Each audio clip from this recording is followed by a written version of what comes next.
quand je l'ai appris, ça a été un choc. Un choc, j'ai pleuré, je me disais mais pourquoi moi quoi. Et puis tout de suite, j'ai pensé à mon fils qui avait 8 mois à l'époque. Et je me suis dit dans ma tête, j'avais peur de ne pas le revoir, qu'il grandisse sans moi, quoi.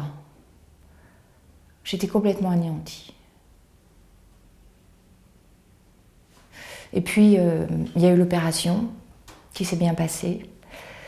Et 8 jours après, il y a eu la première séance de rayons.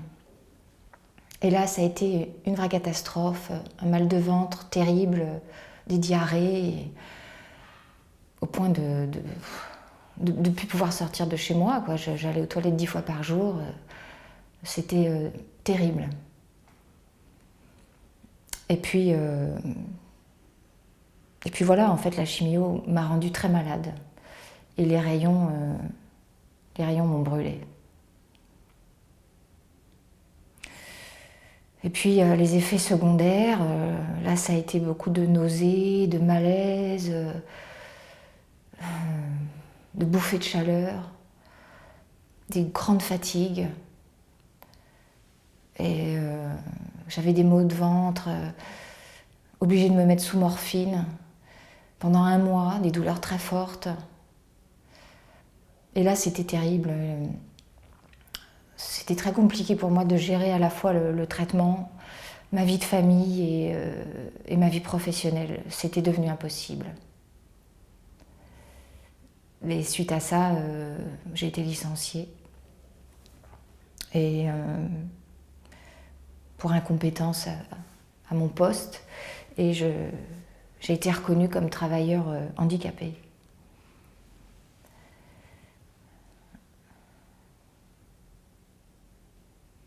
Maintenant, il y a des hauts et des bas. C'est dur. Mentalement, c'est dur. Et puis, j'ai peur. Toujours cette inquiétude. J'ai peur de mourir. J'ai peur de ne pas m'en sortir. Je me dis que, ouais, peut-être il y a encore une cellule cancéreuse qui est là en train de continuer de me détruire, parce que j'ai eu des maux de ventre importants et j'ai fait une échographie et l'échographie n'a rien révélé. Donc voilà, c'est toujours inquiétant, c'est comme une épée Damoclès. Et je me dis, est-ce que je vais m'en sortir? Est-ce qu'il y aura une récidive 10 ans après?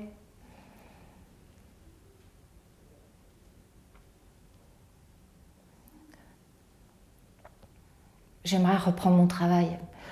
Ça me ferait du bien au moral, je pense. Et je m'accroche.